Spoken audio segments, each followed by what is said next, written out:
Hi everyone. I thought I'd take some time to do a quick video about actually a pretty significant rezoning application that was discussed at City Council for the Jasper Gate Shopping Center. So many of you know that location. That's the major shopping center that we have on the corner of 149th Street and Stony Plain Road.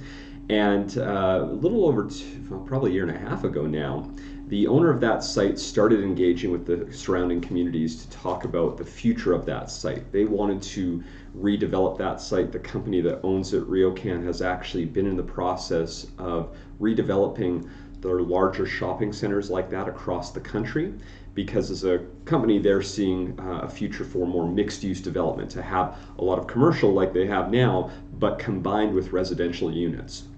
So they spent, again, quite some time engaging the community, talking about what should or shouldn't be in that site, what are some of the most important features for people, what would be some of the biggest concerns about a redeveloped site.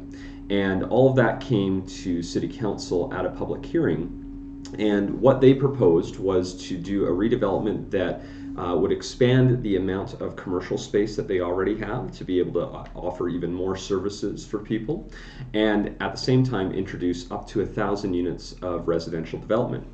Now, it's important to know with all of these larger sites, these don't get developed overnight, so even when they get approved, which in this case it did, it's not going to happen in 1 or 2 years. This is typically a 15 or a 20 years program that you have to go through. But I thought I would cover off a few of the concerns that people had raised, and also share some of the words of support that I had heard during this discussion, because they're unlike some other discussions where you sometimes have a lot more people in opposition. This one was more split. So probably the most affected property would actually be the residents of a property called Summit Village on the other side of 149th Street. They were most concerned, as you can imagine, about any tower having an impact, a sun shadow impact on their property. And what we were assured yesterday was there would be a commitment from the property owner that before any type of development occurs there, that they'll actually be sitting down with the residents of Summit Village to ensure they talk about where the building exactly will be placed, what it will look like, and how we can ensure that any sun shadow impact is kept to a minimum, because they have some very important green space on their property, which, while already impacted by a bit of how their building is designed, we don't really want to compound that for those residents. It's because many of you know where that site is. There isn't really a sun shadow impact to any other residential properties around the area because of how it's designed. With that said, the other concern that would come up quite often, and it was raised yesterday at our public hearing, was, is that too many units, and does that potentially create harm or stop the potential of the rest of Stony Plain Road in redeveloping? And I can understand why that would be raised. You think, if in the end you end up building 1,000 units, is anyone else who owns property along that road going to say, I also want to redevelop my site into a mixed-use building where we have commercial properties on the bottom, followed by residential towers or residential buildings above? And what we heard actually from the executive director of the Stony Plain Road Business Improvement Area, who represents the businesses along Stony Plain Road, is that you really need, in order to spark that redevelopment that I think so many of us seek, you need that large catalyst project that then everyone can look to and say, well, if that's moving forward, this is the time for me to invest in my property as well. And I really felt strongly about that point and that perspective that was raised.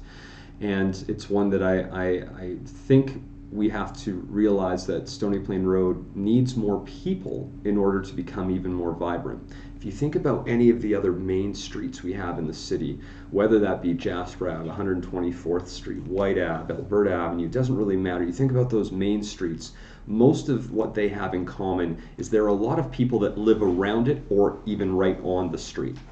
And what that does is it brings a level of safety and security and vibrancy that you just can't get only having businesses. You need a large population to be able to come and support those businesses so they can thrive, and it ends up drawing in more people.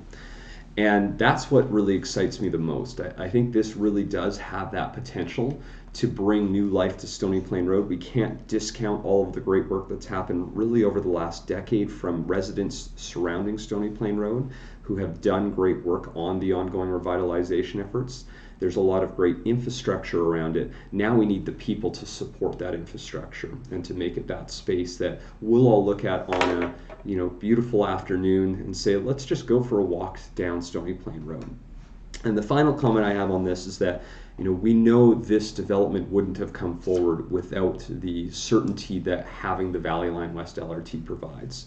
And I think it is worth highlighting that because, even though the LRT route was decided over 10 years ago, there are still folks who do express concern about, is this actually going to produce the redevelopment that the Council of 2008 said it would when they made that decision?